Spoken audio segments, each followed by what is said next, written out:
Okay, we recently I asked people what they wanted to hear about. Did I do this because I'm running out of ideas? Maybe. But whatever reason, I got some really great ideas. And one of the ideas, my guest and friend and coach in our Inspired Organizer program, Sarah, was like, I want to talk about this with you. Let's go. And I'm like, great. So, Sarah, welcome back. And today we're talking about garages. Yes, garages. Thank you. I'm always excited to be here. Thank I'm you. kind of overly excited to talk about the topic of garages. Yeah, So, that's all we yeah, need. We need that's people why I enthusiastic. immediately text you when I saw somebody make that comment. And I'm like, let's do this. Let's do this It's it. now because Yes. we need to talk about this.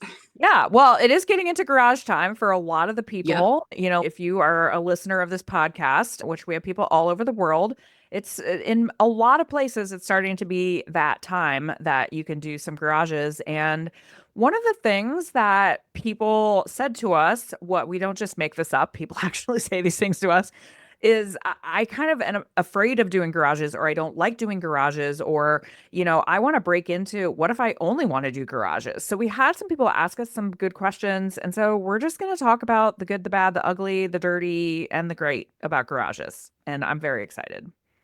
So you have been in business for a decade, which is amazing. That's crazy when you say it that way. Congratulations. And in that time, I'm sure you have seen every type of garage, as I have Yes. too. What are your favorite garages to do? Do you like the ones that are a total shit show? What do you like? It's like asking me to choose my favorite child, Melissa. You really like garage. I personally, okay, so if it's the right client and they're ready to like literally declutter the crap out of their life, I loved a garage stuffed full of stuff that you have to literally, scoot your way through in a path because the end result is always amazing. And most of these people haven't like ever used their garage. It's just, a storage space.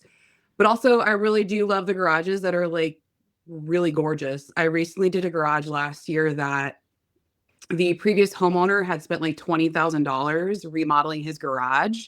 Oh my So it was gosh. gorgeous. And they left all of the storage units for the new homeowner. So we got to make it look beautiful. And I mean, I don't, garages are just great.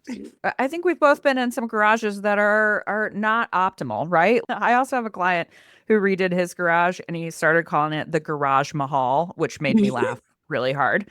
That's Um, great. yes, but I have been in all sorts of garages, and I think that the most underutilized thought is that the garage doesn't have to be a gross place. You do not have to spend $20,000 to make it look great unless you just want to. But Yeah, I think we have this idea that garages are just like yucky and gross, and they just aren't all like that. And we have a great opportunity to make them nicer spaces for people to be in. exactly. And it's if there are people out there, homeowners out there that want a nice garage, who are they going to look towards? Because house cleaners aren't going to do that. They don't already do our job where we actually go through stuff. So you might as well tap into that market of people wanting their garage organized and cleaned out because it's such a common area in homes, especially if you have kids and just, coming and going, all of that. It's one of the most, walk through areas in your home if you use it. So might as well make it look nice. Absolutely. A little story that no one asked for when my older daughter was graduating from high school. At least how it works in Minnesota is usually graduation parties are at your house and they're usually in the garage. You just like clean everything out of the garage and you set up tables and chairs and all the things. So we did the thing that everybody does. And as a part of that, I was like, I don't know, I couldn't explain it. Every time I'd pull in my garage, it was just a plain white walls, like nothing exciting, right? And I was like, we're painting the garage. And my husband's okay, sure, whatever, which is what he usually says to all my cockamamie ideas. And so the outside of our house is very dark, and I like dark, moody, the kind of paint colors. And I was like, oh, we're just gonna paint the inside of the garage the same color as the outside of the garage, which is like super dark gray, verging on black. My mother-in-law like comes over at some point and she goes, I couldn't make this up if I tried. She goes, the garage is gonna look smaller if you use dark paint. And I'm like, what? Why does it matter if our garage looks smaller? What kind of a comment is that? She just was so against it, which of course made me want to do it more, if I'm being honest. Right, right. But I was just like, no, but the point of my story is not only was that a silly comment, but also that I was like, we're going to make our garage look like an extension of our house. Yes. I painted all of the walls. It looked so nice. I painted the doors. Like it just looked so much better. And then it encourages, sort of like any room in your house, it encourages you to keep it up better as well. Yeah. Yep. So Yeah. you can treat your garage as an extension of your house and still make it look nice. And Yep. organizers have the ability to do that. Yep. Okay, so tell me about your garages as they are a part of your business. Tell me a little bit about, do you promote that a lot? Is it just something that is kind of an add-on service for you? Tell me a little bit about what you do. Kind of late winter is when we start saying, all right, garage season's about to begin. I'm in Central Illinois. So depending on the weather, we usually don't work in a garage if it's above 90 degrees, Yeah, especially it's with gross. humidity. Yeah. So we try to get them in early or later at the end of summer, we will promote it again because usually fall up until it's freezing, we will Yep. work in a garage. And they're two very different seasons to be working in a garage, but there's so many ways that we can make it more comfortable to get the job done. I wouldn't say I like heavily say this is our main thing, but we do get a lot of garage jobs. And in addition to that, we will get storage unit jobs or sheds or things that are outdoor-ish feeling storage area. Anybody listening to this is going to say, well, where I live, because you and I live in a similar area, so we kind of have the same thing. I will pitch to people, don't you want to park a garage in your car this winter? Or car, Yep. want to park a garage in your car. Don't you want to park a car in your garage this winter? Don't you want to be able to use that space as it is intended to protect you from gross weather outside or whatever? Every region has something different, but depending on where you are, some people use their garages as an extension of their house. Like I know a lot Hmm. of people in California, it's an actual like other room of your house, but Yep. I don't know where I was going with this. Anyway, when it is a good thought as you're going into certain seasons to really promote, hey, do you have a garage that needs to be cleaned out for graduations? Whatever that looks like, there are lots of ways to market it. In the early springtime, talking about summer things that you want to do in your garage, parties like you mentioned, and then just always when it comes to storage of holiday decorations and then Yes. parking in there in the winter time.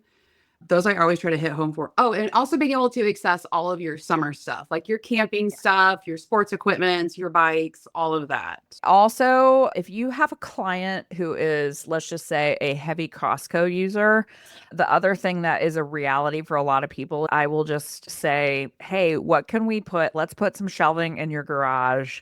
Let's put some of these excess things that you really don't have storage space for. Also, depending on the size of someone's garage, a great place to be able to do that. And that is one of the reasons why I think that we focusing on garage, or at least talking about them, is like really important because when you look at the square footage of a garage versus every other room in your home, it is one of the largest potential storage spaces you have. Yep. And it is so accessible because it has the giant garage door to open, and then it usually has a door leading into your house.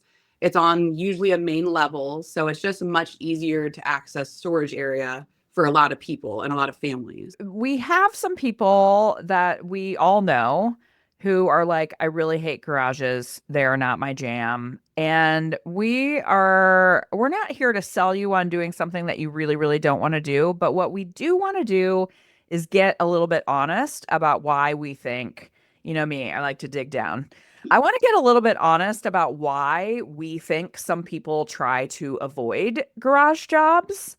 And I know you and I both have some feelings that might hurt some feelings, but we just want to be really honest about, hey, if these are things that are standing in your way of potentially having some nice revenue come in, let's kind of break through those. So, Yes. do you The have any? title of my notes is Let's Get Uncomfortable for a Moment. I love it.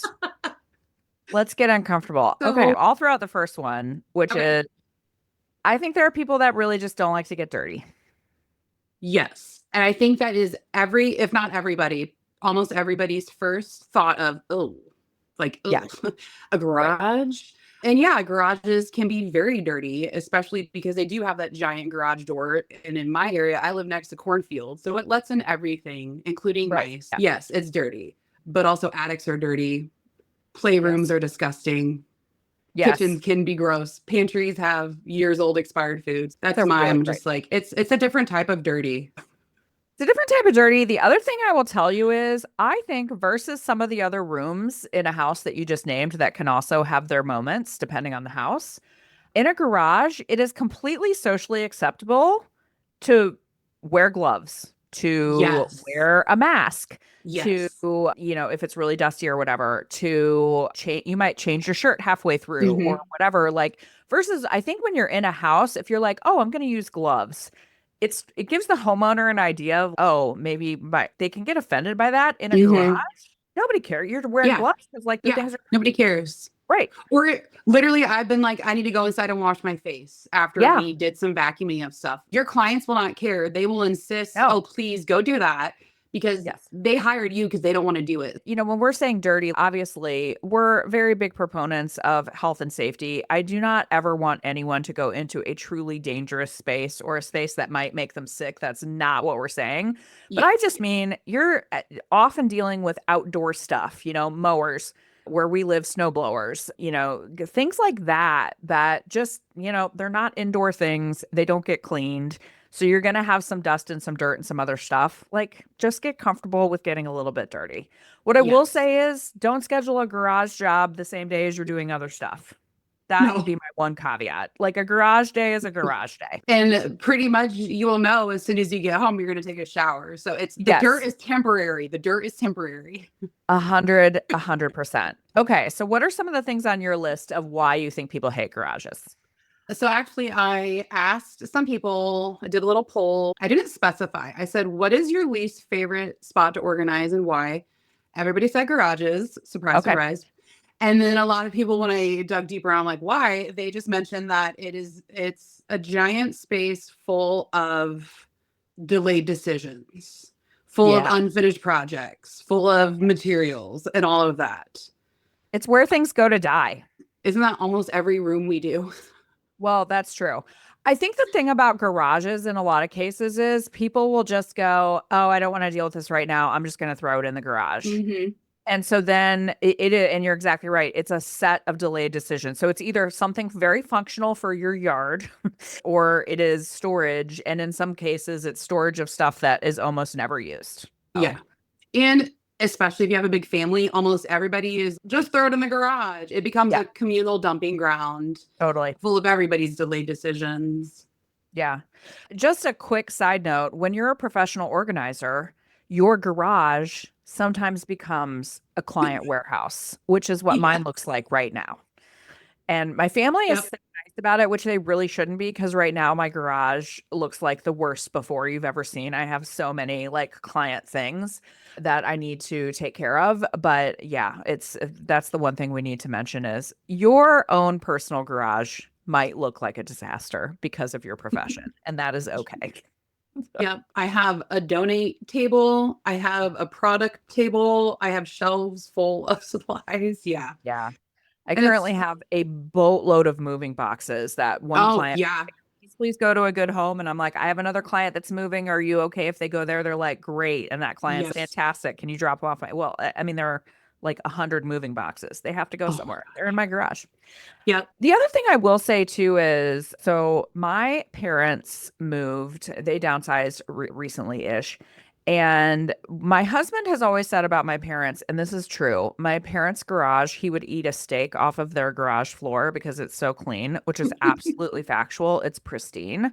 But I will tell you, I went through my garage with my parents as a professional organizer a few years ago. And even in a pristine garage, there was still a ton of stuff that they never touched, never used, didn't even know was there, all of that kind of stuff. So I find even people with very tidy garages still have space that they're underutilizing.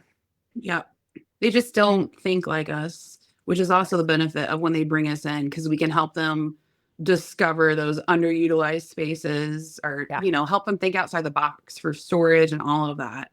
All right. So, what's one of the more controversial reasons that you and I agree on as to why people don't like garages? I think we, as a mostly female profession, are afraid to step on toes of the males in the home. Yep, I I agree. hear this a lot because a lot of people think that a garage is a man's world. And Yes, I'm going to say, F that. agree. Every single human being who lives in your home deserves to take up space in their garage. Yes, agree. So that's what I'm calling out. And even the people who might feel like they are, the most feminist of people still think that I can't go in there. Like, I can't touch tools. I can't do this. I can't do that. I'm like, well, who's telling you you can't do that? Yep. Because you can. I can. Melissa can. She does. We both do. Like, you Yeah. can. You have to start from somewhere to learn something new. And all of Yep. us have. And so did your dad. And so did your husband. And so did your brother. Just because they are male and you are female does not mean you don't belong in the garage or that you should own tools.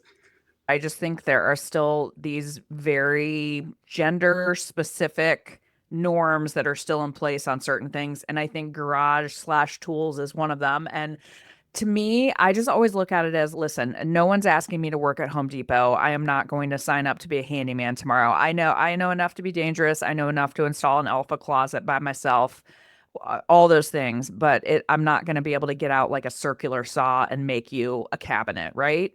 But that, I think that stops people because they immediately say, I don't know what these things are, therefore I Mhm. can't organize them. And Yeah. to that I say, let's stop being ridiculous. We Yeah. organize things all the time that we don't understand. I don't knit. Yes. I don't understand, a lot of crafting things that I organize. I ask some Hmm. questions. I start to get an idea of what the things are. I try to learn. And then if I get stuck, I will ask a client, like, hey, tell me a little bit about how you use this or whatever. It's the same thing in a garage with tools, 100%. all the If things. if we are working alone in a garage and the client isn't with us and the client has specialty, projects or whatever, we either will set it to the side if we're totally stumped and we can't figure it out, or we pull out our phone, we take a picture of it and we search it Google on Lens. Google and it tells Google us what Lens, it is. babe. Yes. So then when it tells us what it is, we know what category it goes in. And I do this for things that I didn't think I know about. Like when it comes to sports equipment, sometimes these sports equipment look all the same when it comes to pads and shields and all of that. But if you take a picture of it and go Google it, it'll tell you that's a hockey pad, that's for motocross, that's for Yep. baseball. And that That's we a do great that in point. toy rooms. I think we do that the most in toy rooms and kitchens when it comes to toys and gadgets. Yeah. Oh yeah. I take pride in this is a silly thing, but I feel really good about myself when I'm at a client and they don't know what something is and I'm like, I do. And especially when it's something really obscure or if you've worked with a client a long time and you can be like, do you remember that thing 3 sessions ago when a blah blah blah? I think this is it. And they're like, oh my gosh, you're a genius. It's one of my favorite things. But Yep. yeah, Google Lens. So Googling things is everybody's friend. Okay. You can Yep. Google anything. And if you don't know what we're talking about on your phone, on the Google app, there is a little camera icon. It's called Google Lens. You can literally take a picture of something and it will give you back search results from the great internet of what something is. Use that. It's your Yep. friend. And I will give you a pointer. It is so much easier to search on a photo if you take that item and lay it on a flat surface, lay it on a Yes. table, lay it on the ground. So it's just that image, just that Yes. item. And then that's the only thing it focuses on. And then boom, you have your answer within less than 30 seconds and you Yes. can move on. I And mean, this less than isn't 30 just like we've seconds. said, this isn't just for garages. This is for every room, every item. I do this myself all the time, just whatever. Yeah. It's a great way to be able to find some of that stuff out. But I don't want people to be afraid of stuff that they Hmm. don't understand. Yeah. You can just start to figure that stuff out and it's just it all comes down to categorizing it. It's Yeah. really not that bad. Yeah. And a lot of times, if you do have a large garage project where the homeowner has very specific, projects, they kind of already have stations established. It's just has exploded. So it kind of does help you a little bit, at least like hone in on what's going on with everything that's happening in there. Do you have anything else on your list as to why people avoid garages? I have more to tap on the fear. Okay. So along with the topic of, I believe every woman and human being on earth deserves to take up space in their garage. A lot of it, I think, also does come down to fear and some of our own experiences with you got yelled at for, going in your dad's domain. You got yelled at for touching your dad's tools. Your mom always told you, don't go in there. That's your dad's space, things like that. Or even like seeing our grandparents act like that. And that's where I think another thing people need to think more about their fears on spaces, because if somebody wants to bring you in to help them in that space, they're saying, you belong here and I need you here. So try to drop those fears.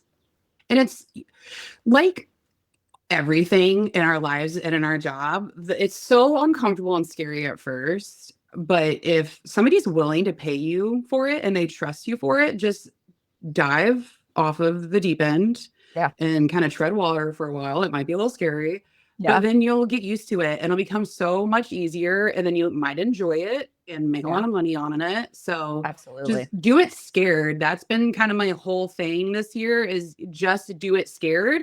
Yep. And at the end, if you complete it scared and you absolutely hate it and never want to do it again, at least you can say you gave it a shot and you didn't let Correct. fear dictate your business. Yeah. Fear or just the unknown of like Yeah. if you've already decided, and this is my big thing, just I think with any space, if you've already decided without ever doing it that you hate it, you haven't given it, just give it one fair shot and you may find out that it's really good. Yep. I will say the other thing I think about this space, and again, we're being very sexist slash gender, we're like splitting things very much into like binary, male, female, whatever, but we're just going to overgeneralize for the purposes of this.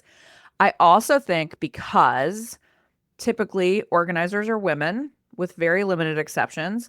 The second thing is often the people that are hiring us are typically the woman of the house. It's not often that that the husband contacts us. And I think sometimes, and we talk about this a lot in our group, when you have husbands who are blockers of the organizing process, which also unfortunately happens in our business, I think that that can kind of stop people as well if they feel like I'm being asked to do the garage, but this spouse of my client who seems a little hostile to my presence, if that is really more of their space, I think we can start to kind of take some of that into. So in that case, I would just say make sure you're communicating with your client.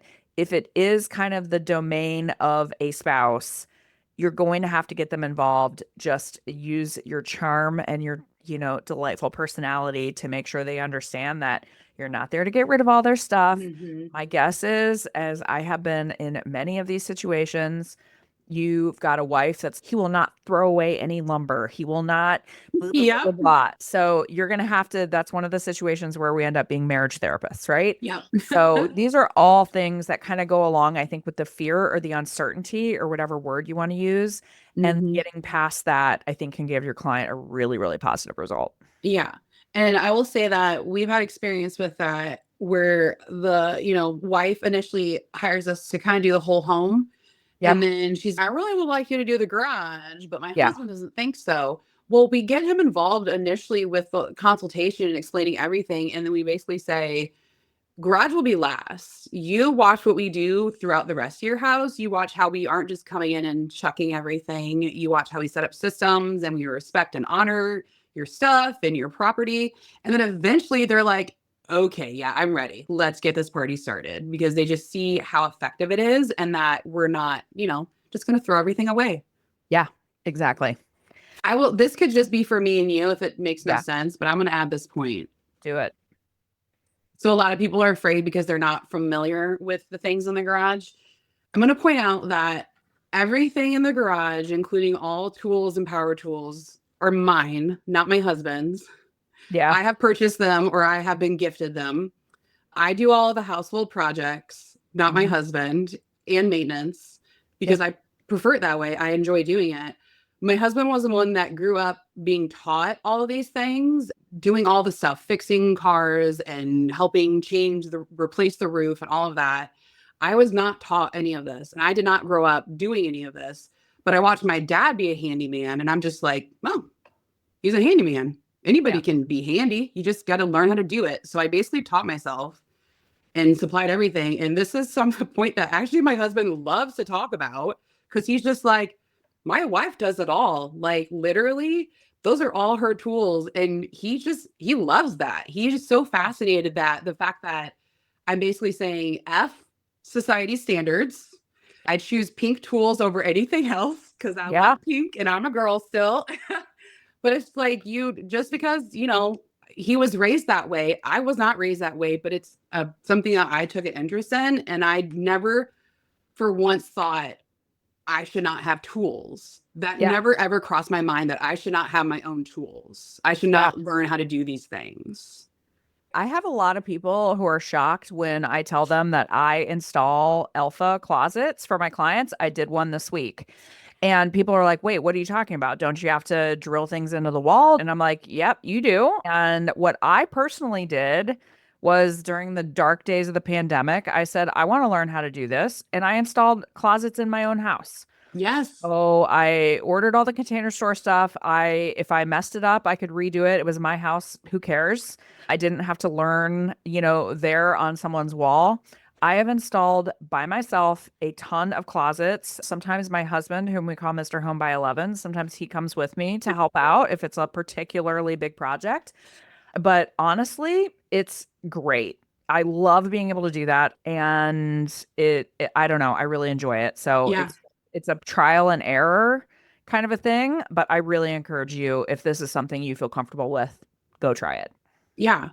Go out there, buy yourself a drill, get yourself Yeah. some screws and a level and Yeah. measuring tape and all of that.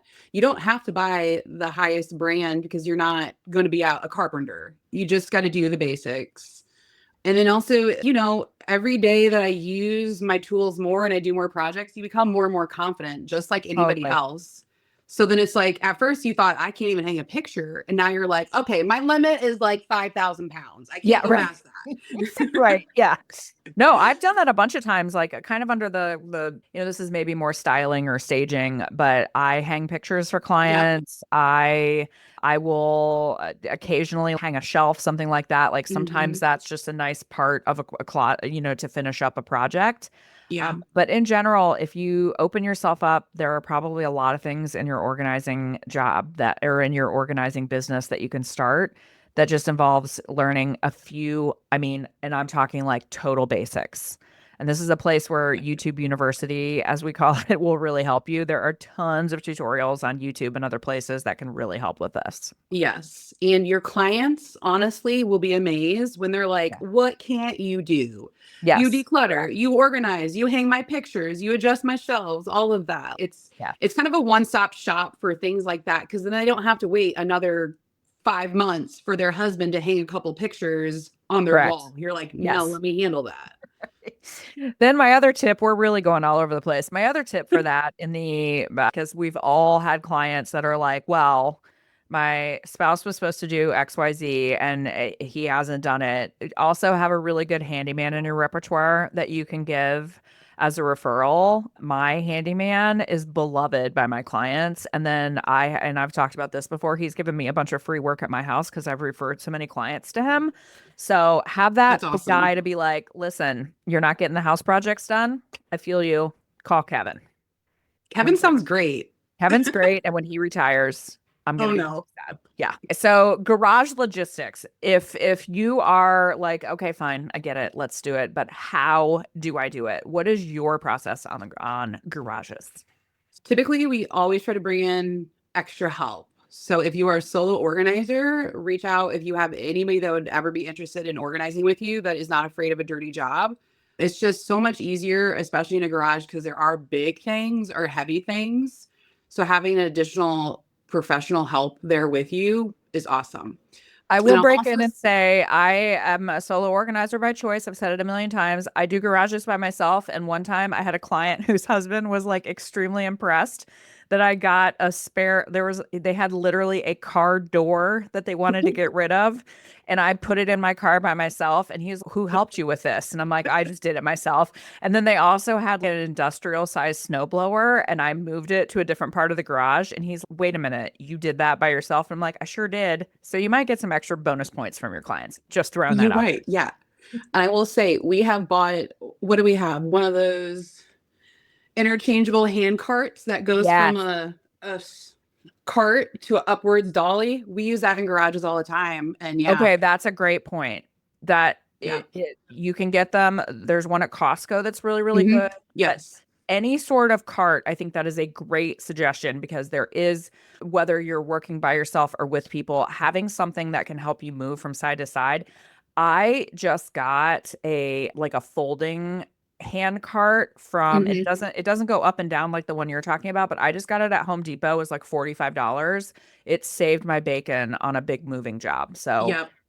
And that's the great thing is it's perfect for moving and other projects. We don't just use it on garage jobs or yes. if we're hauling a bunch of donations down, a weird path that you can't bring your car up to. We've done that. So Yeah. yeah, that's a Well, freebie. That wasn't on my list of things to talk that about. was extra. You're welcome. Also, I I will. wanted to add Oh yeah, go ahead. my hand cart is pink. You can find that Of on course it Amazon. is. It's great.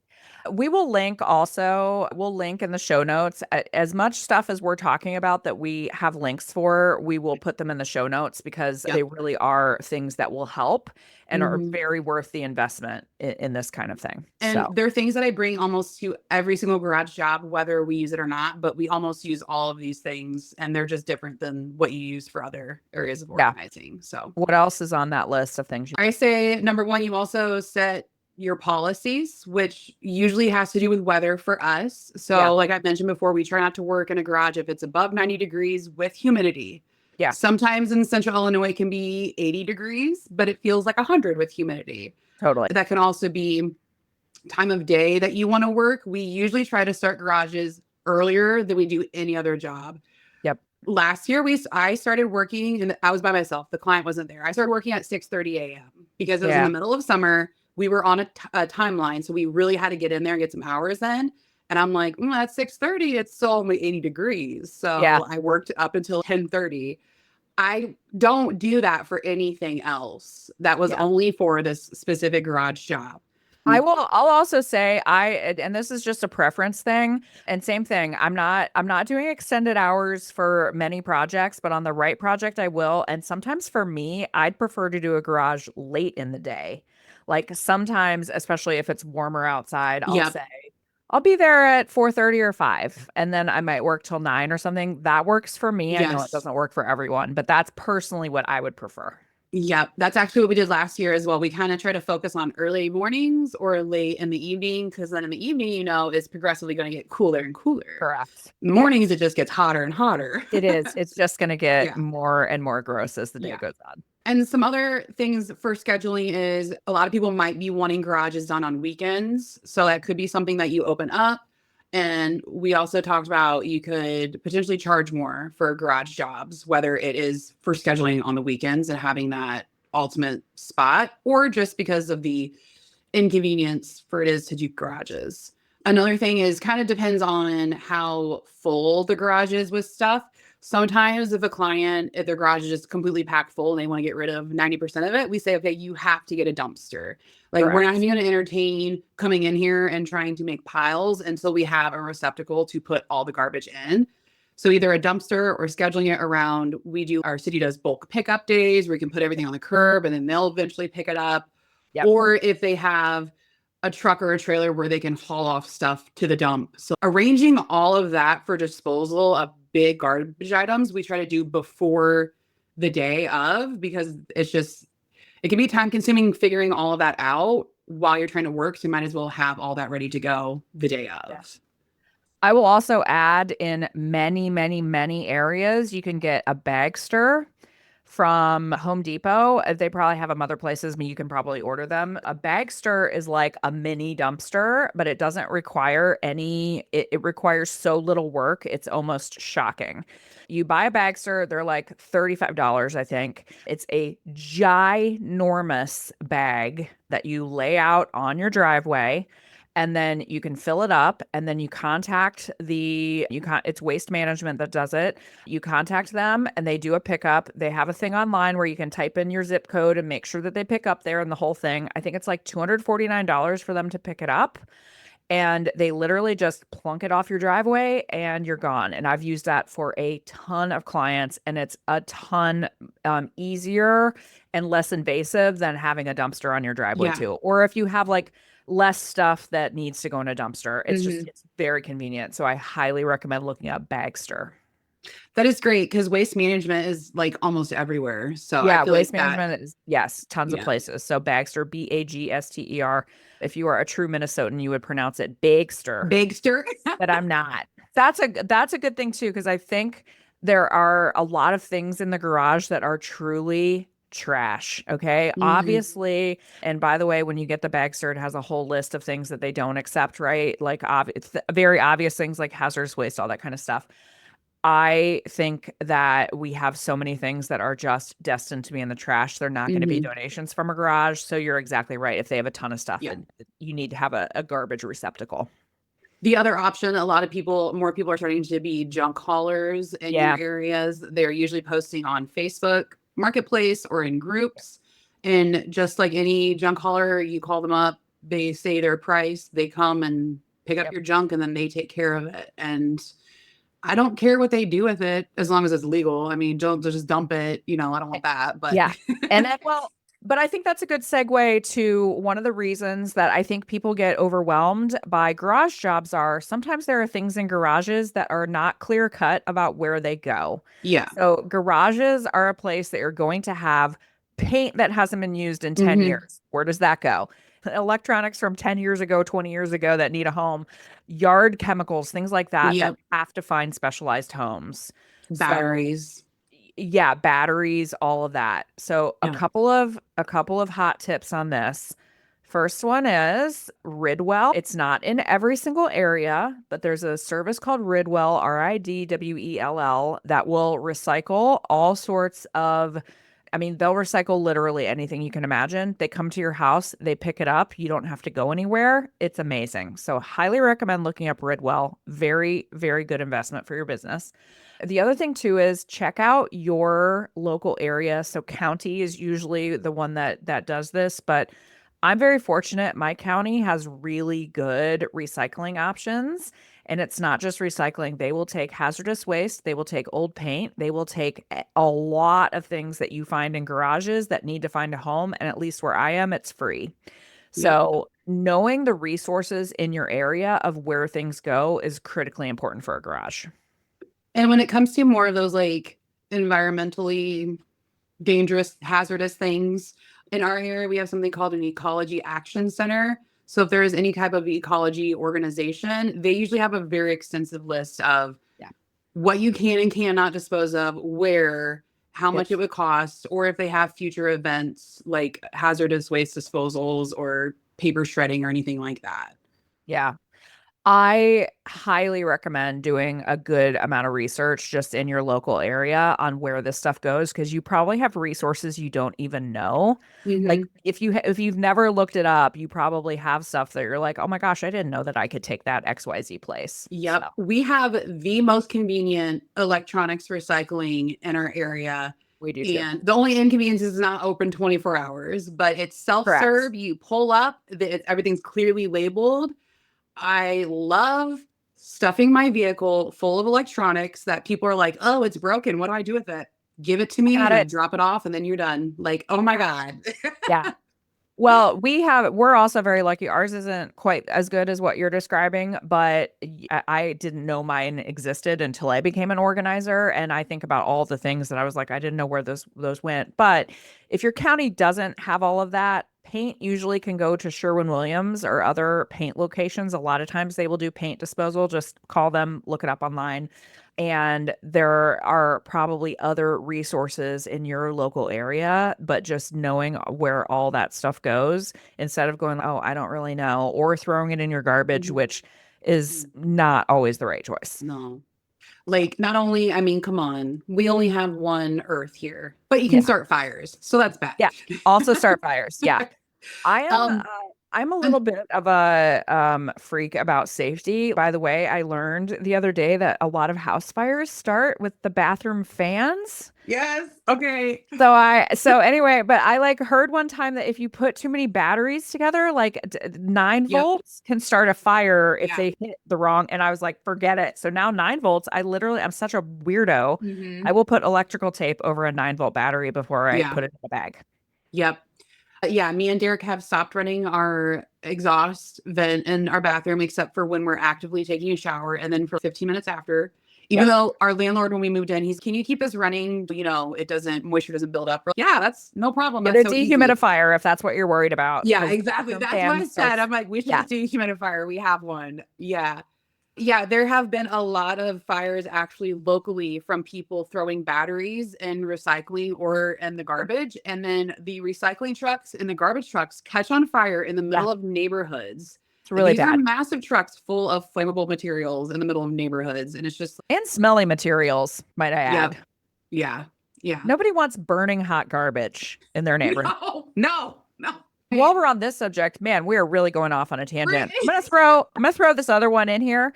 And I'm throwing this in here because I have an exceedingly brilliant client who did not know this. Get your vents cleaned in your house. It's like $400. They will clean your dryer vents. They will clean all the vents in your house. You need to do it like every 2 or 3 years. So it's not, you don't have to do it every 3 months, like every 2 or 3 years. One of the other number one causes of house fires are dryer Yep. fires. So I personally refuse to let if nobody's in the house, our dryer does not run. I tell clients this too. I Mhm. have a client whose house caught on fire when they were at church because they ran the dryer and they went to Mm. church. And when they came Yep. home, their house was on fire. So, yeah, dry and get your vents cleaned out in your house for health and safety. Yep. We've stopped running our dishwasher before we leave because of that too. Just a fear Yeah, of, this is a water. giant appliance that is running, and if something happens, we can't control it. And on a dishwasher, it's water and can be heat. And Yeah. I mean, there are a lot of water Yeah. damage is no Yep. bueno. All right, this is your Safety first. safety corner. How am I going to title this podcast? Like garages and fires and tools, whatever. Shit that you shouldn't be afraid of, but we are kind of afraid of. So let's prepare a little bit for it. A very long podcast title, but I might have to go with it. Okay, Um, so other garage tools. I think like contractor bags. I'm not a yes. big like I don't show up at my client with 200 things, but if I'm doing a garage, contractor bags are a must. Yeah. We bring contractor bags. I actually have reduced the size of contractor bags I use. I used to get like the biggest Oh, and the giant thickest. ones are not great. No, now I try to get the 30-gallon, which is about twice the size of a normal kitchen trash bag. Yep. And yeah, we use those. I try to bag up as much as possible, even if we have a dumpster, because we just don't want flying debris and stuff. If it can fit in a bag, we try to squeeze it in there just to keep things contained. Also, if things aren't in a bag and somebody wants to look inside their dumpster, be like, oh, I don't want to get rid of this now. No, Right. let's keep it in a bag. It's practical. It's Yeah. functional and practical. Yes. Another big tool that I think is really important for garages that I think would make everybody's life so much easier is if you have a shop vac or Yes. wet vac. We don't use it as much wet, but with a shop vac, you can vacuum up everything. It You can be can. dust and dirt and leaves and debris. It can be bugs. It can be rodent droppings. Yep. It can be gravel and small rocks. And for us, we get corn stalks and leaves and stuff. Yep. I literally do not waste any of my time sweeping in garages because all it is going to do No, is blow up everything. And it's then you're going to disgusting. exhaust yourself from sweeping. I suck everything up. And a shop Yep. vac is powerful and the drum of it is huge. So you'll never fill it up. So Yep. that's like my biggest tip. If you are afraid of the dirt and the dust and what are you going to do about it and the bugs, Yep. suck them up in a shop vac. Totally. So my recommendation for that is one, shop vacs are genius. Wear a mask while you're doing it because there Yes. is a lot of just health and safety wise, a lot of dust does get spun up. So wear a mask while you're vacuuming, but that's great. Also, the other thing too is even if you don't have a shop vac, if you're working in a garage, more than often your client is going to have one. So even if you don't own one, if you don't want to invest in one right now, you can just say, "Hey, do you have a shop vac available? It'd be great if we could use it for this." Yep. Thank you so Yeah. much. And Yeah, if you want to use theirs, let them know before the first session so they can dig it correct. out and get it ready. Also that, yes. And if they Yes. say, I know I have one, but I don't know where Don't it know where is. it is. I mean, I guess the good news is you're going to uncover it, but it might not Yes. be in time for you to use it. So Yep. I will give you like the rookie mistake that I made one time, which is I had a client who had a V messy garage. And so I got the brilliant idea that I was going to use a leaf blower to blow out the garage. Okay. First of all, very efficient. It did work. Okay. But the amount of dust that it spun up was alarming. And so when I just think about what are you breathing in, all that kind of Yep. stuff. So it depends on what you have in the garage. You Hmm. can use a leaf blower, but it just you understand that that would be something I would for sure mask up before you do because it would Yeah. really Yeah. spin up a lot of gunk. And we usually have a variety of masks and gloves on us, especially Yes. for job garages. Sometimes we just do, the basic. And then when we're doing the really nasty stuff like vacuuming, we'll use the real, like, what, The N95. N95s. Yep. Yeah. And then for gloves, most of the time in garages, we're just using different types of like work gloves or garden gloves, Yep. But then sometimes if it's something really, really gross that we don't want any possibility of it touching us, we will go ahead with a nitrile glove. So, Yep. there's nothing coming in that. And like you had mentioned earlier, your clients are not going to be like, oh, you're using gloves. They're going Nope. to be like, no, please do this. Yep. They're not going to think twice about you putting on a mask or putting some gloves on or even switching out a mask or gloves after they get dirty and putting on something 100%. fresh. Yeah. Yeah, and nitrile gloves are a great example. Those are just like kind of the blue or purple gloves that you often will see in medical settings, but that's a Hmm. great suggestion for something that then you just snap them off, you throw them away immediately. Go wash your hands even if you've, Yep. done gloves, but yeah, that's a great suggestion. Yep. The other thing too, while we're talking about health and safety, before I forget, because I will, I was working in a garage several years ago and my client was wearing flip-flops. And I said, could you please go put on some proper shoes?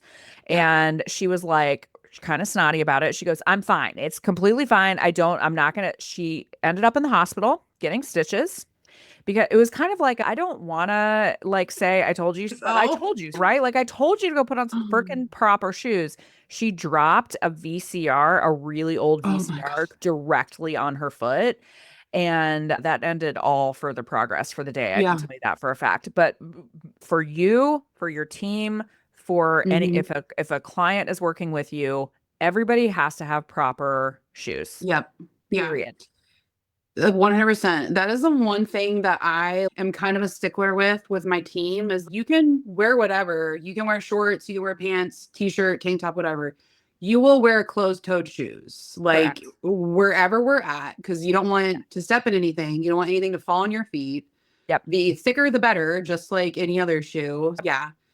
I will Yeah. have so I have an old pair of really supportive tennis shoes, but they are older and so I will use those on garage jobs Yes. because they are, you do need supportive shoes obviously, but also I can just throw them in the washer when I'm done and I don't really care about them, whatever, but they also have enough protection for if I drop Hmm. something or whatever. Yeah, that's actually a really good point that you need really supportive shoes because the garage is just hard concrete. There's no It's cushion to it. correct. There's, nothing. Our feet do hurt worse at the end of the day after being in a garage because there's just Yeah. nothing to that. So, Zero support. yeah, layer up on the padding, wear your Yes. good, not good, because they're going to get dirty, but wear your Yes. very supportive shoes. Yeah. Do you bring any other products with you or any Yes. other supplies? So, the first product, the first supply I grab for packing up a garage job are our box fans. Yes. So I purchased one box fan per person for on our Okay. team. Okay. And sometimes we'll bring extras. And then if a client has fans, we'll be like, yep, bring them out because garages are going to get stuffy usually and like hot and stuffy. And then we just do this because we kind of spread out a little bit when we're working and we're each in our own area doing our thing. And that way you can just plug in that fan and have it blasting on your face, on your legs. Sometimes we put them at the end of the garage. So it just kind of keeps the air flowing through. Yes. And I initially got these for garages and now we take them on every job during the summer because we I'm work in telling very you, hot houses.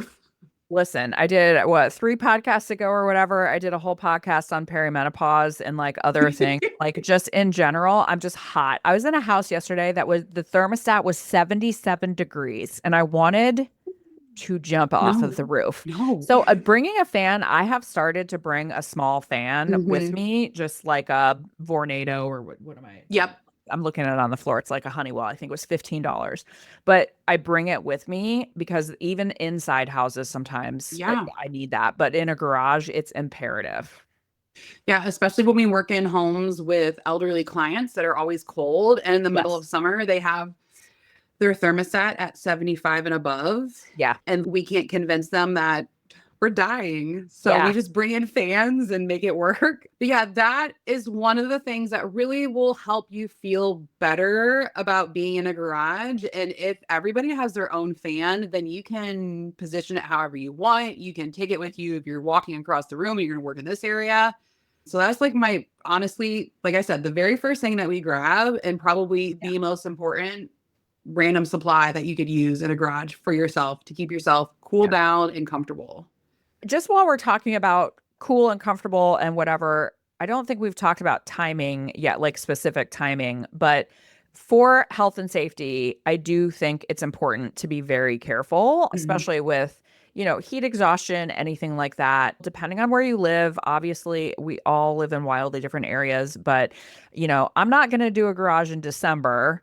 But someone in Arizona isn't going to do a garage in July unless Yep. they are climate controlled, which some garages are climate controlled. But I would argue, even with a climate controlled garage, the best, most efficient way to do a garage is to bring everything out onto the Yes. driveway.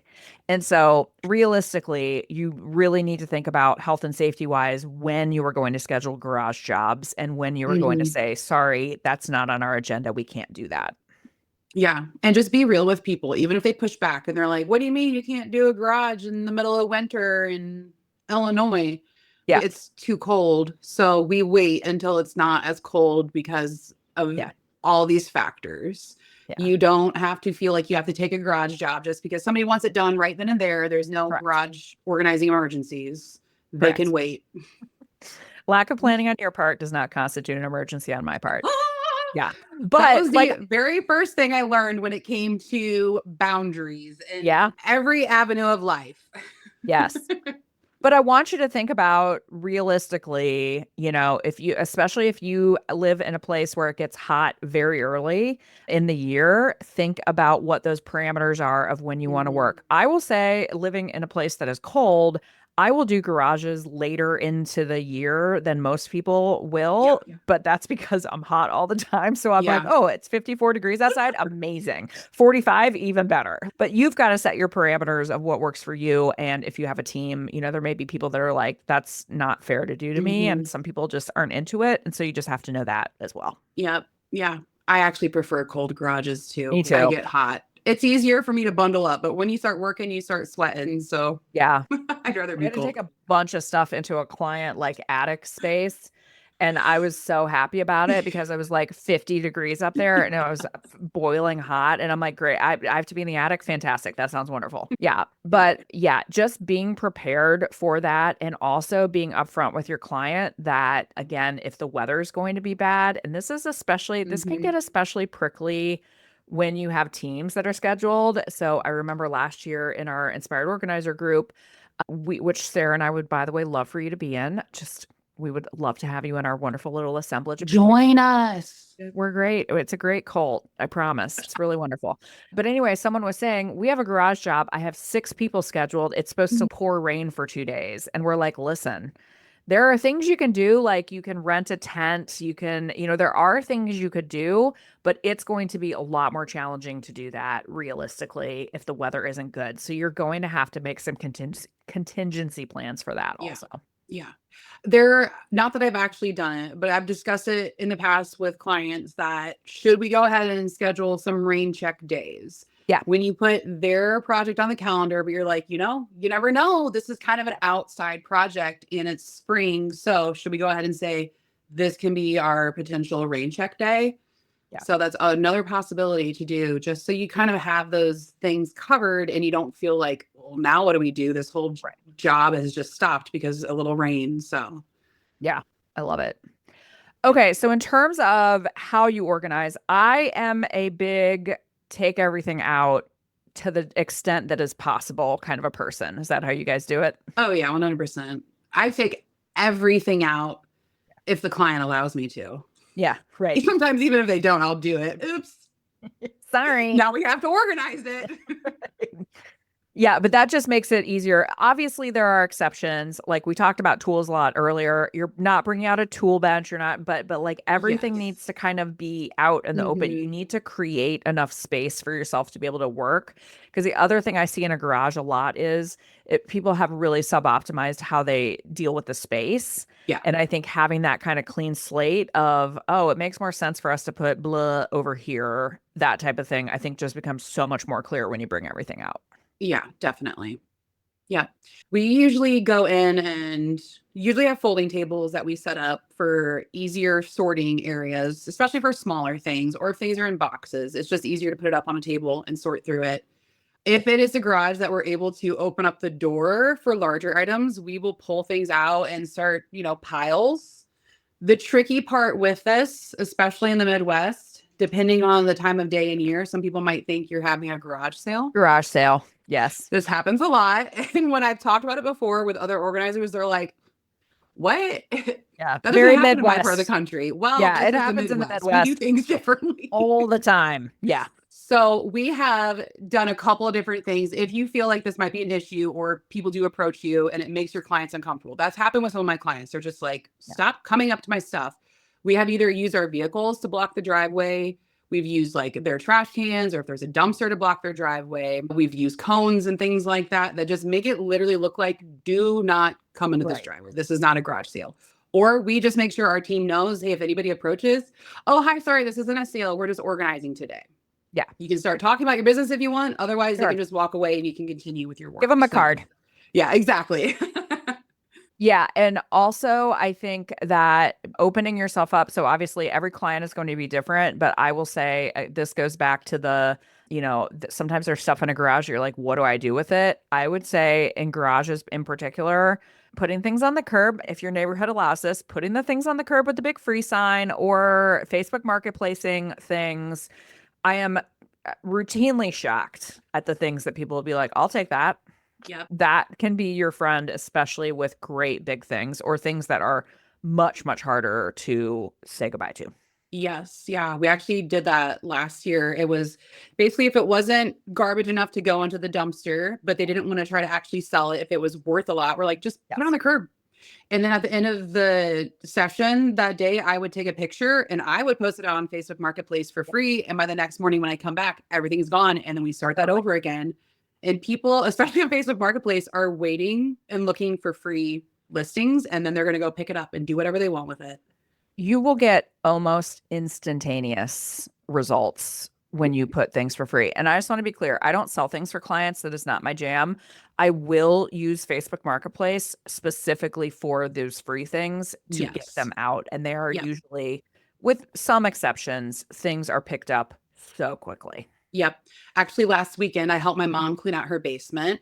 And I'm like, you don't need this storage shelf. It doesn't work in here. She's like, okay, let's just get rid of it. I'm like, let's put it on the curb. I don't feel like going and donating Yeah. it right now. I Correct. sit on the curb with a specific free sign. I set my phone down and started a timer. Within 10 minutes, it was picked up and gone. And we're like, heck yes, out of her life. She doesn't have to worry about it anymore. And somebody else has a new to them shelf. So Yeah. I just try as much as possible, especially for clients who are very understandably safety conscious. I will just say nobody's coming inside the house. We're going to put Yep. everything out on the curb. Like I'm not into the just having random people come in your house, but on the curb, it's great. Yeah. Facebook Yep. Marketplace has saved my bacon a million times. Yep. Okay, so All right. take everything out of the Process. garage. I know we're like all over the place, you guys. This is just how things are going today. Take Owning. everything out of the garage. And then I assume you're doing the same thing that we always do. We're categorizing, we're figuring out what stays and Hmm. goes, all the things. Yeah, if the client is working with you, this is when you start asking, them, what category does this go in? Is this something that you want to keep or get rid of? Sometimes, like with other spaces, they just need to wait till everything is out and sorted before they can even make the decision. Okay, yes, I have 5 hammers. I don't need 5 hammers. These are my two favorite, things like that. And then usually, I mean, we kind of prefer to work without clients. They can Yeah. help sometimes, and then sometimes we just need to get to our job. So then after the sorting and categorizing, we will send them away and just be like, we're going to start cleaning. And that's when I bust out the shop vac and we start sucking everything. We do the floors, we do the walls, we do drawers, we wipe down shelving.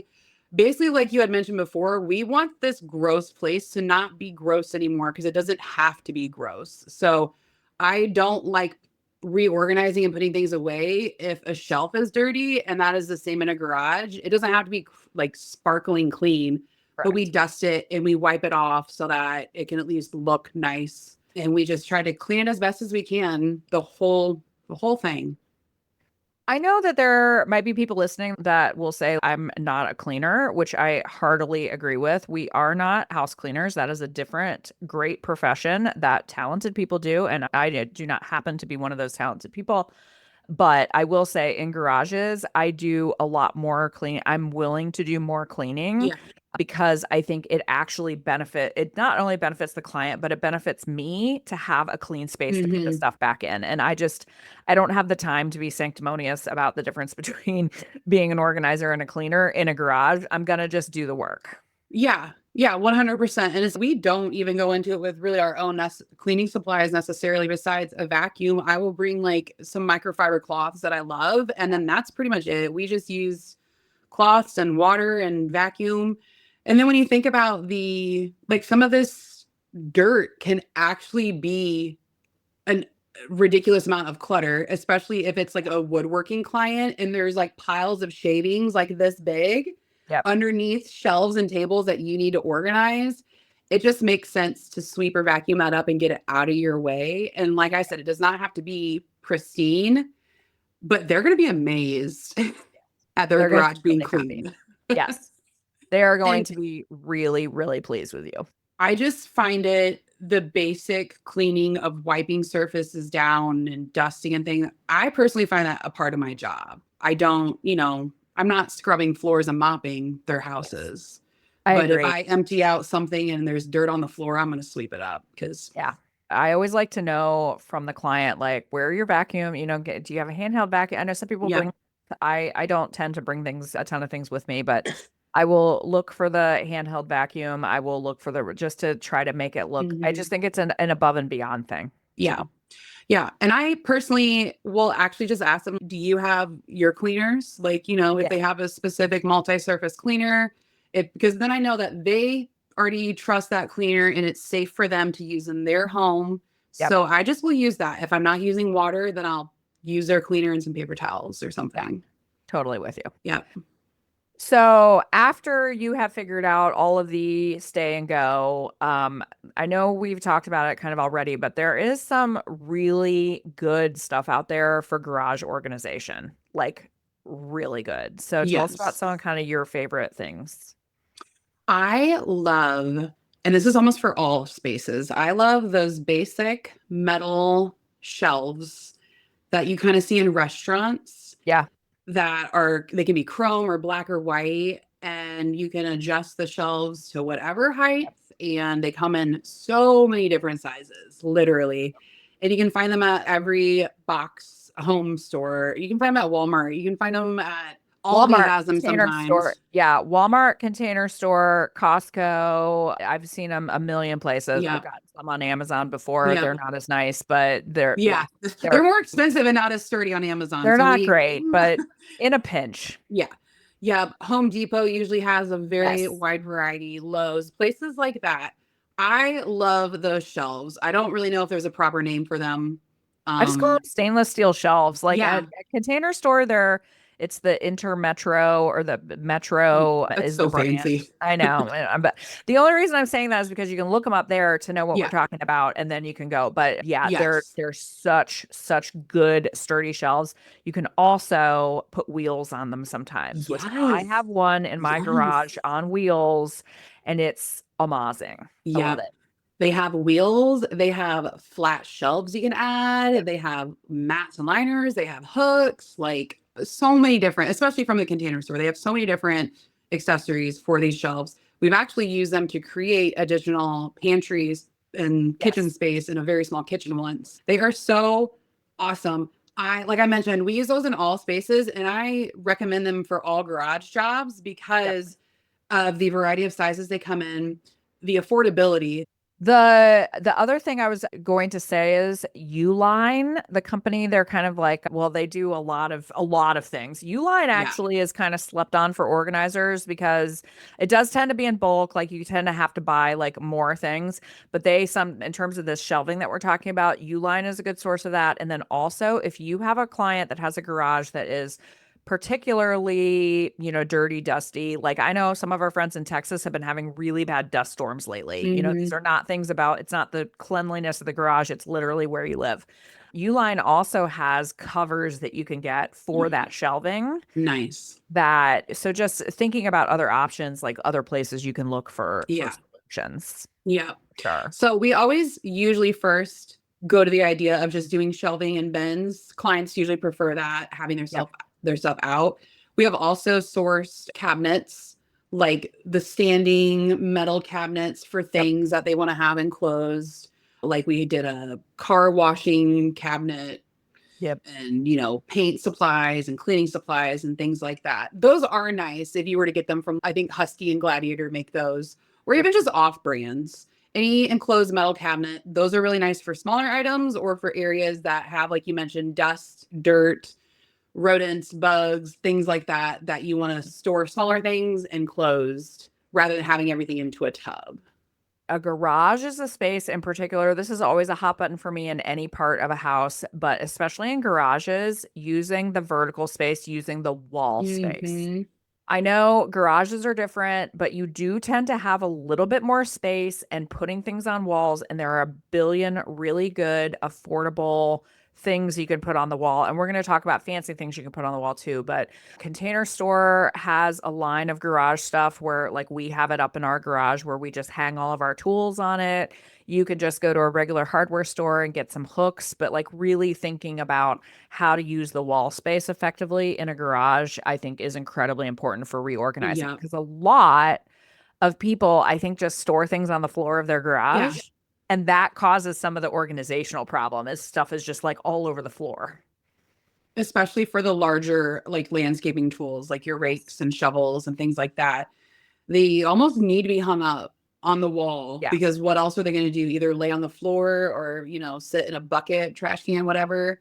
Yeah. Yeah, I Oh, the think that bucket. is a lot of clients are so overwhelmed because the floor is completely covered in stuff Yep. and the walls are empty and it's a blank wall too. So they're just like, what do I even do with this? Yeah. Everything having a spot encourages people obviously to maintain it. Yep. We know our leaf blower gets hung up in XYZ spot. It's not just kind of Yes. getting thrown somewhere. Yep. I have seen for garden tools in particular, I have seen like a container that has kind of individual slots that some of those things can go in. So nothing is hanging on the wall. It's just a freestanding thing that's on someone's floor. So you can look up garage organization tools. I will tell you, this is a place that Pinterest is going to shine. Hmm. Look up some boards on Pinterest for garage organization and get some good ideas from there because there are Yeah. probably things, especially if you're less familiar with this stuff, probably some good organizational supplies that we're not even going to talk about today. There's also a bonus because sometimes in slightly older homes, there might already be organizational things hung up, like the Totally. pegboards or the track systems, and they're just being underutilized by the clients. Yep. Those are particularly my favorite, especially a Yes. pegboard.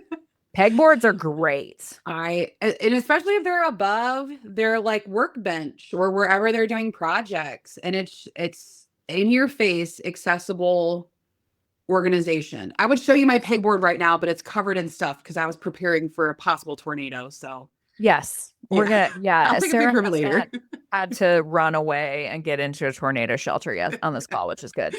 But a good pegboard, so especially if you are organizing, let's say someone has a total mess of a tool bench and there's no organization whatsoever, I would suggest as much as possible putting up a pegboard. The IKEA, great pegboards, Home Depot, Lowe's, any of those places, any of the big box stores, Menards, if you're in my neck of the woods, there are lots of great tool storage for pegboards, but pegboards also work for a lot of other spaces. Hmm. They work for craft rooms, they work in lots of spaces, but definitely look into that for tools. Yeah. I will say, uh, if you have a client that is willing to make an investment in the garage, the Gladiator system is pretty glorious. If the client has the need, if they have the budget. I do have a client who did his entire garage. I can't fathom how much it cost. But his entire garage is Gladiator, and it's really, really cool to be able to move all the stuff around and give him the space with Yeah. that. What I will say with Gladiator is that's one that you are going to need like a handyman or someone usually to put that system in. You want to be really, really careful that you have someone that has the tools and the skills to put that in. I should say handy person, not just handyman. I'm not Right. Oh, about it. Handy Melissa. person. Sorry. But there are also kind of knockoffs of Gladiator. Hmm. Uline has a system, basically a slat wall system is what you're going to be looking for. But a lot of these systems have come out now. Husky, I think you were talking Hmm. about, where it's modular, but is specifically for garage storage. Yeah. Yeah. And those systems are awesome. Like you mentioned, if your client has the money to invest in that, because all of the pieces will match and interchange, and you can set it up however you want. And then it will look so nice. Yes. And then they're going to want to show it off to their friends and family, and then you'll get more jobs. So, Yes. Look how great my garage looks. But any of those systems really, really helpful, especially when you think about bigger things that you have to store as much as possible. If you can, save valuable floor space, get things up on a wall, it really makes a lot of sense. yeah. Also, don't forget in garages, you can often use ceiling space. Ooh, yes. So if you have a client that has like a ton of stuff, there are, again, depending on budget, there are those pulley systems that will lower and bring things up to kind of like create some more space at the ceiling of your garage. Lots of different things that you can do there as well. Yeah. They also might have attics or crawl spaces, Correct. which, depending on their location and how often they use it, sometimes those are great for holiday decorations, or sometimes it's great for literally family keepsakes that you're only keeping because it's 200 years old and you need to store it somewhere. Right. Like, I'm not going to judge you on that. Yes, we can keep this rocking horse that your great great grandmother used. That's fine. Yes, completely. The other thing that I see in garages a lot, it's also in my personal garage gym. We have a garage gym set up. And so that's one thing I see a lot too. There are great organizing supplies for using wall space for workout stuff. Hmm. So Gladiator certainly makes some. There are also, if you go to some of the kind of garage gym suppliers, Rogue is one of them. You can look up how they store things. So especially if you have someone that is a weightlifter, like I have a weightlifter in my house, we've got a lot of the free weights out there. We got an organizer that all the weights go on. You can wheel it around Nice. the garage. It's great. So there are lots and lots of things out there too for Hmm. garage gym equipment. And because Yeah. when I go into someone's garage gym, a lot of times the stuff's just like in a corner, Yep. thrown in getting some organization for that, and especially using the wall space for that is really smart. Yep. Also, depending on your area, if you have any cabinet companies, we have a local company that started doing just closets and now they do more garages as well. Mhm. And they have a lot of pieces that are for garage gyms and all the other things that people do in garages, sports and all that stuff. And that's something that, again, if the client has the budget for it and wants a whole new system, that's like the high end, really nice. Yeah. But there are budget friendly ways to do all of the things that we're talking about. So Yes. Gladiator is a great example. You do not have to plaster every inch of your garage in Gladiator. You can get one specific long piece and Hmm. run it around the whole length of your garage and just have one strip of it. I know I'm not explaining it very well, but go online, you'll see what I'm talking about. But you can do things in an affordable way that helps your client massively with their Yes. organization. And it doesn't even all have to be name matching name brand. Like we have a client that she had a lot of black decor throughout her house. So then when we were doing her garage and basement, we're like, let's do black shelving and black Yeah. cabinets and black hangers and things like that. And it was just the pops of black throughout her garage made everything tie together. They were all completely different brands, but it Yep. looked great and it looked intentional. So it looked nice and more put together. Yep. I'll tell you something just on the aesthetic front too. This will sound crazy, but I have been in a couple garages where they even have some things hung up, have some pictures, have Yes. some, like a lot of times it's sports memorabilia, but I have seen some really cool garages that people have said, "Hey, I want to put hang things up on the wall just like I would inside my house." Hmm. And that's another great way to add some personality to a garage and then also make it not feel like it's just this trash space that no one cares about. It actually helps you Yeah. keep it maintained. It's like I think we all kind of get the psychology behind that when your space looks good and you feel good, then you're probably going to take care of it more. Yeah, And if your space looks like crap, then you're probably going to treat it like crap. you're not going to. So yeah, Right. just more ways of making the garage intentionally nice and an extension of the house rather than the just kind of thing that you don't want to talk about, you don't want to look at, Yeah, you don't want exactly. your neighbors to see. Again, I'm gonna go back to my own garage every once in a while when my garage door is open. I want to, and like a neighbor walks by, I want to be like, I'm a professional organizer. Can you tell? I snapped a little bit at this one guy who worked at Walmart a couple years ago. He was being annoying and wouldn't leave me alone.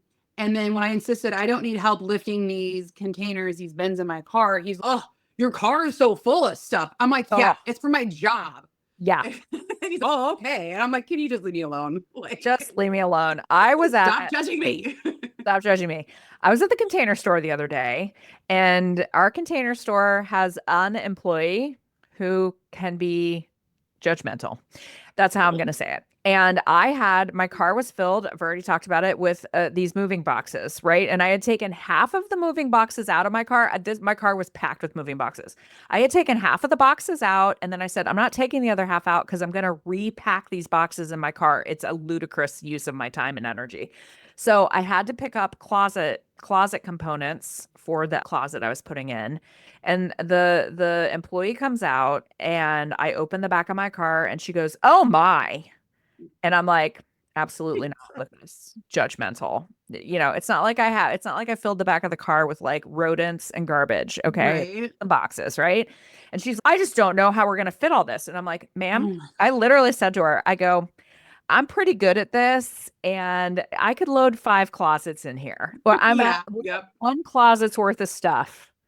Calm Mhm. down. And I was just like, I got it. Thank you so much. And I was like, don't judge me for my car. Man, how dare you? People, we literally do Tetris for a living. We got this. Yeah, I got it. I got it. Is there anything we haven't covered? Oh, Bins. yeah, let's do it. Here's Sarah's hot take. Here's hot take.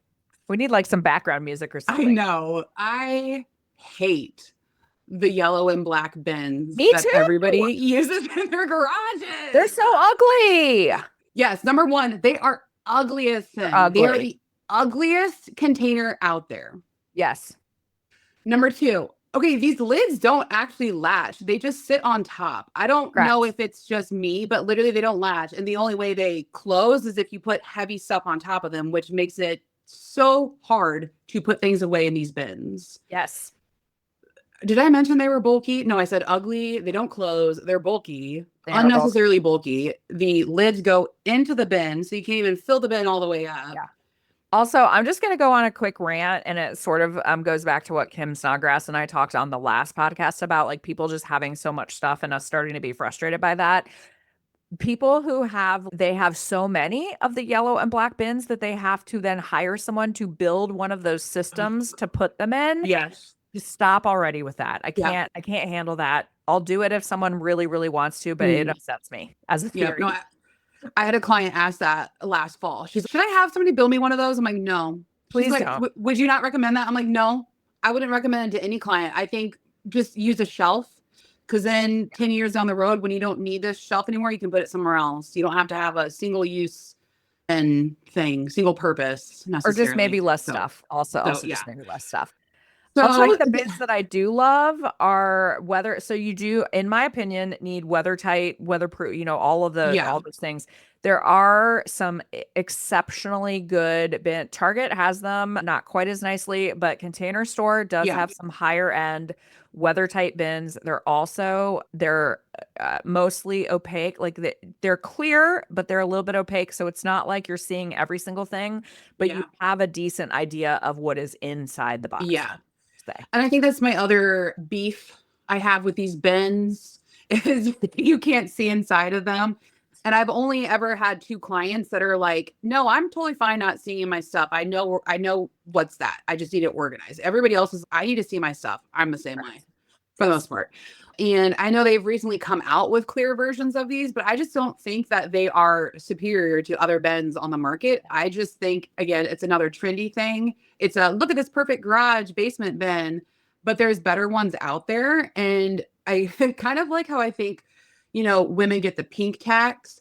I think these bins are kind of a blue tax where it makes men feel better about buying bins to organize in because it's a big, bulky bin. Right. Yeah. And I'm like, yeah, and they're a pain to use and all this other stuff. So I will use them. I will buy more if a client has them, but I hate them. Yeah, I'm not a big fan. The other thing too is I think it has less room inside to store things.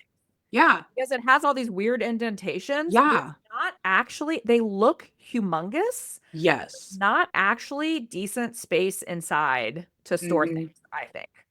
That's what we've noticed. You know how we really like things to have, straight lines. We can squeeze things in. Yeah. No, these bins are not it. No. These bins take up probably 2 more feet than they need to be. That's an exaggeration. I don't know the exact ratio, but couldn't agree with you more. Yeah. Get better bins. Yeah. Get better bins. That is one place where the encouraging your client to make an investment in those nicer bins it's something that pays off for sure. And I also want to add, when it comes to bins and us storing things in bins, since we are in an area that sees all the seasons, especially humidity, I go on Amazon and I buy big packs of the moisture little packets, and they come in a variety of size. They come in the tiny sizes like you would usually get in your shoes. They come in these like giant ones. I usually get moisture ones that are about like this big. I personally buy them and I take them on any basement or garage job we're doing. And every bin that we fill, I put in about 3 to 4 moisture packs, depending on what's in the bin. So smart. And the clients know that they're going in there. They know that, if the moisture pack gets filled up, throw it out. You can replace it with something new. But it's just that extra level of protection. Especially when you're storing things that you might not look at for another year because you don't know what the moisture levels might be in. And that goes for all seasons. We have humidity in all seasons here. So correct. That's what I've started doing. I started doing it for myself. And then I'm like, these cost me maybe 5 cents. I'll just do it for all my clients that we're doing that type of storage. That's super smart. I would also just throw into that, make sure before you put things in bins, especially if you're stacking bins on bins, make sure that they're dry before you put them in. Yes. Because sometimes, especially, with garage stuff, if there is moisture in there, you do not want to create something gross for when the bin is opened at some point. So make sure it's really dry before it goes in there. One extra level of security that we will do sometimes, depending on what the items are and depending on the client, is if things are going into the bin, we will sometimes also put them in bags Yeah. Whether it's just Ziploc bags, whether it's actually the vacuum seal bags, and then they go into a bin. And that can be for stuff that is like actual, material, linens, old quilts, stuff like Yeah. that, that you want to try to cover all the bases of what might happen. And that I do more really in basements because basements have a tendency to flood a lot more. For sure. But that is just another level of protection for any space you're organizing, putting it in bags and then in bins. I also have encouraged some clients to get a dehumidifier for their Oh garage yeah, yep, too. That yep. is something that is that's a legit good Mhm. purchase for certain garages. And just being careful what you're storing out there, knowing where you live and knowing what the weather is going to be like and knowing, sometimes people are like, I'm going to put a bunch of books in my garage. Well, you've got super high humidity and all those other things. Like I just think kind of a next level of thinking through those things for a client Mhm. that doesn't make sense. That's not something that would make sense to put out Yep. in the garage. I also, when I build my shelves, I do the bottom shelf is always at least 6 inches off the ground, which I Okay. believe I learned from working in restaurants. They have Okay. to have it shelf 6 inches off the Sure. ground, and that is space for you can clean under them if you need to. And Sure. if water comes in, it goes underneath that, and you have at least 6 inches until water is going to hit whatever's on your shelves. That's Um, super, super smart. and if clients have shelving already, we adjust it. I am not afraid to adjust shelving. I've had some of my team members be like, we're going to adjust that. I'm like, yeah, we're Yes. flipping it over. We got our mallet. We are adjusting these shelves because we're going to make them work because right now they don't. Yeah. And then usually I raise them off the ground because we don't need to potentially have water damage to stuff.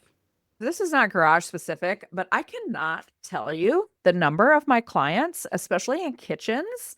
I adjust shelves in kitchens all the time. I have had clients tell me they didn't even know that the shelves did that. Yeah. And Yeah. I'm like, well, you see those pins on the side? That's what they're for. Right. But it's kind of crazy. Yeah, you need to adjust the thing. I think sometimes we try to fit the thing in the Hmm. thing, and you're like, no, the thing needs to work for me. Like Yep. it's the opposite. Yep. Yep. And on that same note, I if we're doing, I mean, whether we're adjusting new shelves or old shelves, when we have the bins we're going to use and we have the shelving we're going to use, I draw up the shelf. Yeah. We take the measurements and we start with, okay, this bin is this tall. Next shelf, where can we adjust it? Okay, these bins are this tall. So you can make it work. Don't just put the shelves at whatever level looks Yes. necessary. If clients ask, oh, can I build these shelves before you get here? I say, you can, but we'll have to adjust them to where they need to be at. And they're like, okay, you could just do that. I'm like, yeah, Yeah. we Yeah. build That them would make more faster than sense. you anyways. So just Yeah. let us do it. We're better than you. We're better than you. This is why we do this as a job, not you. Right. Exactly. Can I go on a labeling rant? Yes. Okay. I want to talk about labeling because this comes up in our Inspired Organizer group occasionally. And I have very strong opinions about literally everything. And I'm not I'm not sorry to share them with people. So the number of people that will come and they'll be like, my client wants QR codes for their bins. And like, how do I do that? Well, the answer is there are a million ways to do it. And I'd be happy to teach you how to do QR codes for your labeling. But I always tell people push back on the client because, in my experience, if you just put a stinking QR code on the thing and then you have to, take a picture, you have to open up your camera, and then you have to have a program that you're using Hmm. to tell you what's in it, just use prodigiously specific Yep. labeling on the outside thing, especially if you have the black bins that you just have to deal with and Hmm. don't don't with the QR code nonsense. Just Yeah. label what's in there. And by the Yeah. way, every client is different. I had a client recently. She was like, "Hey, can you just label these with painter's tape?" And I'm like, "Don't you want them to look, like a little bit nicer?" She's like, "I don't care. I just want them to be labeled like painter's tape is fine." I'm like, "Okay, fine. Painter's tape is fine." Like you may have a client who doesn't care what the label looks like, Hmm. but don't with the QR codes. Yeah. People just aren't going to use them. No, they aren't going to use them. I would only ever consider QR codes if I had a client who did not need organization done. They Yeah, needed inventory system put in. Then I'd be like, totally. okay, you can handle that. You can handle That's that because different. you aren't a disorganized person. But Organizing needs to be easy and locating your stuff needs to be easy. And nobody with the mindset that can't organize is going to be like, let me go through these 12 steps to figure out which bin my one item is in, and Yes. then I have to go to that bin.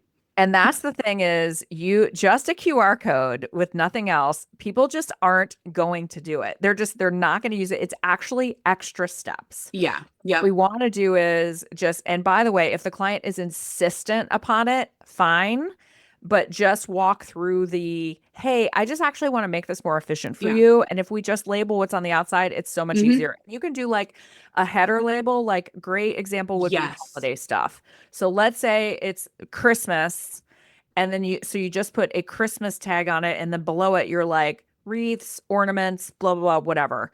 Give it a head category and then a subcategory if you need to, but stop with the QR code nonsense. Yeah. We actually talked one of our more tech savvy clients out of doing that last year for their garage. And because they just were like, can we just do those QR codes? And I'm like, well, what do you need them for? And they're like, well, we just want to know what's in all these bins. I'm like, we Great. We're will gonna label label it. them by category. And for that, they had smaller bins that we could make better categories for. So it'd be like gardening tools, Yeah. irrigation, planting stuff, things like that. So if you kind of like you said, make the labels simple, make them easy to read. And then if you want to put a very general that's what's in here.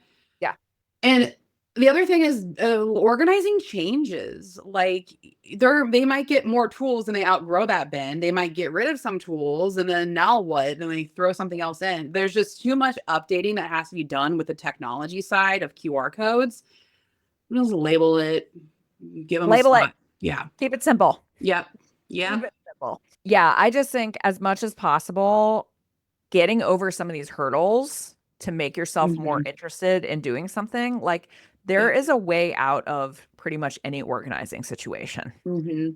It's And for just the most part, the challenge that your client is facing is not new and original. correct. Most people, when it comes to their garages, have the same challenges. What do I do with these 5 bicycles? Yep. Then you go on and you say, okay, client, do you want your bicycles on the floor? Do you want them hanging from hooks on the wall? Do you want them hanging from hooks on the ceiling?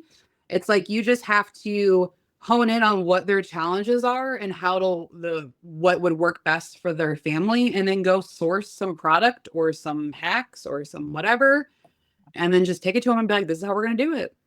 Yeah. It's a great, great source of income. It's a great source of help to Yes. clients. I Um, think, if I can interrupt you, that's one point that we really didn't touch on was yeah. money. Yeah. Let's do it.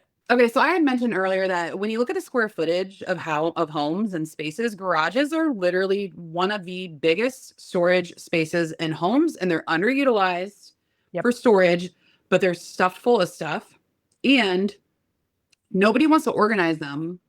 So all I hear is there's a bunch of money on the table and Yep. nobody wants to take it because they're afraid to take it. So if you have any interest at all already in organizing garages, market that, because there are Yeah. people out there that straight up will refuse it, and and that's fine. If you are, kind of scared, and then after listening to this, you're like, well, maybe, I could do that. Do it. Do it. Yeah. Because like I also had mentioned, most of our garages are a minimum of 12 hours with 2 people. And that is for a typical 2-car kind of stuffed garage. We have done garages that were 3 organizers for, I think it was 48 hours. That was Yeah. a fully stuffed garage, but it was so awesome. And it's just like, that is a lot of money. A lot of money. And if these clients are ready to purge, then they could be like, let's knock this garage out in a week. So you can make so much money in one week if you have a dumpster ready, a junk Yep. hauler ready, you have, everything. There is so much money out there to be made in garages. And the majority of people in this country have a garage that they don't park in. They can't park in. They Yeah. can't park in, or they're embarrassed to open it because their neighbors are going to see. It is literally front and center for the world to see their mess. So they want Because to give you money and make it clean yeah. again. I will also say, because apparently I'm being Debbie Downer today, we're talking about tornadoes, house fires, all sorts of things. There is a rash of car thefts throughout the country. Yes.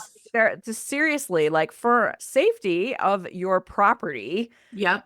parking in a garage, getting things in the garage as much as possible is it's a smart move. It's just another way that you can sell it. Yeah. Yep. So go make some money. Get some Go make so much money.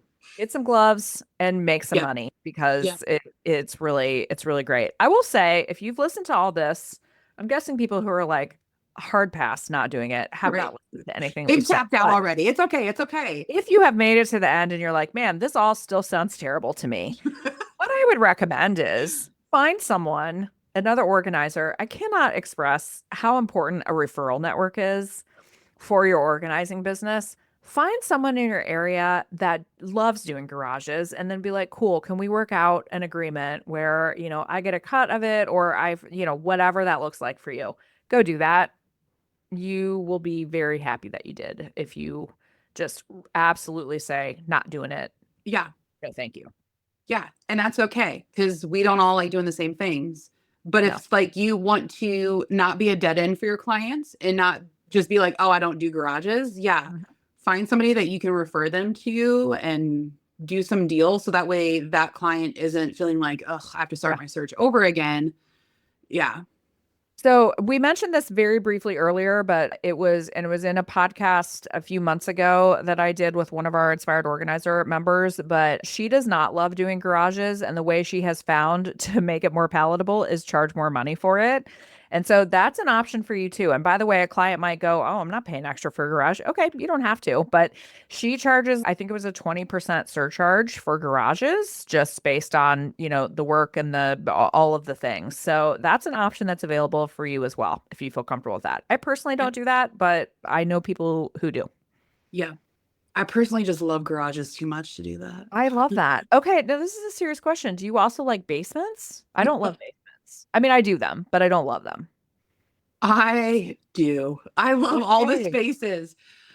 It's hard because I would do pantries and kitchens all day, every day. Like I love that. But then Okay. when somebody takes me to their garage or their basement or their attic that Yeah. is stuffed full of stuff from decades, I'm like, oh my God, yes. Like seriously, Interesting. let me in there.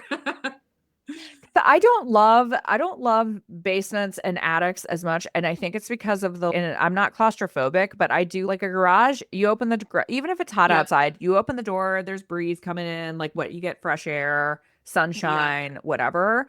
So I think that I don't mind that as much. Sometimes basements, especially, can feel just like dismal. Yes. And that is, oh, when we do basements, that's usually where we have to use the wet part of our wet back Yeah. more. And Yeah. there's some dirtier things. And it's, I don't know. I grew up being terrified of bugs and getting dirty. And now literally none of that phases me. And I really feel like I have to thank this job because it's like when you're getting paid Yeah. to overcome your fears, you're Really like, oh, this isn't that bad. getting paid really well also. Yeah, I mean, exactly.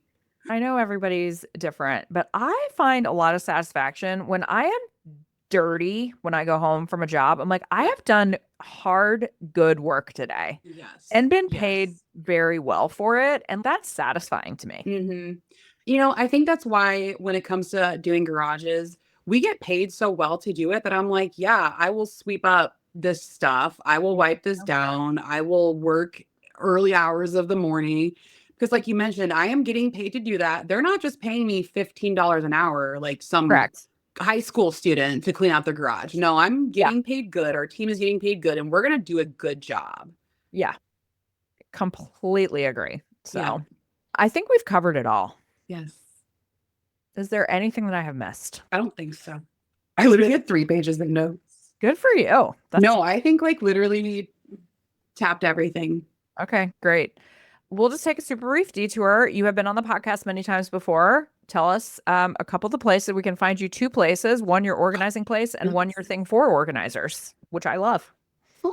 So I own Practical Harmony Professional Organizing, and we are based in Bloomington, Illinois, which is central Illinois. Like Melissa mentioned, I've been doing that over a decade. It's Ta-da! crazy. I have a small team, just me and currently 2 other organizers part-time that do it. So small team with us. And my other thing is I own Tidy Stock Photography, where we make the stock photos for home organizers and for blogs and interior Blogs and decorators and websites. realtors. social media, all of the Yeah. things. Make very beautiful Blogging, all the photos. things. Yes. And after that 2-year hiatus of not doing any shoots, we're doing more this year.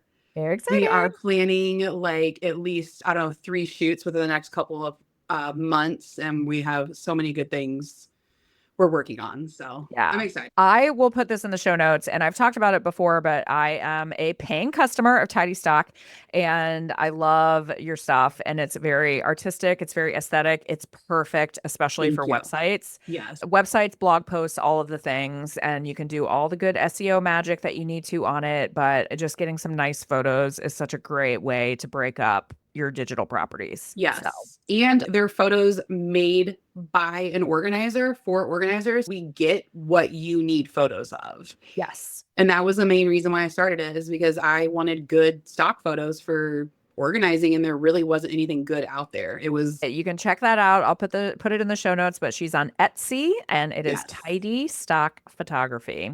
Well, thanks for being here again and Yes. evangelizing about garages. Yes. I'm totally Oh. with you. I'm glad that we can high five and be something that we like to do together. And if you are in Central Illinois and don't want to do garages, now you know who to refer them to. Yes. Yes. And honestly, if you are an organizer who has listened this far and you're still interested, but still kind of a little scared, I would say reach out to one of us or another organizer that likes garages. We are happy to answer questions. I feel like there are probably some fears or other things that we have not discussed fully. And it's just, I think we both want everybody out there to be more confident and comfortable in their business and in their services and help their clients and make money. So Make money. please reach out. Just trust yourself too. Something I see a lot, and this is not specific to what we're talking about today, is sometimes I just want to tell people I want you to have more trust in yourself Hmm. because you are a smart, capable person and you don't need a roadmap of every single thing. Like you can figure it out. And so Yep. just have that confidence in yourself and just, like you said, say yes and figure out how to do it. I swear it's not rocket science. You will do a great job. Your client will Yep. be thrilled and you'll take home a nice little check. So, all Yes. right. Yes. Money. Thank Money, you. Yes, we all please. need money. We all need money. We are all trying to make it, and this is a great way to do it. Well, thank you for sharing all of your insights with us. We appreciate it. Yes, thank you. I'm always happy to chat with you. All right. Bye, organizers.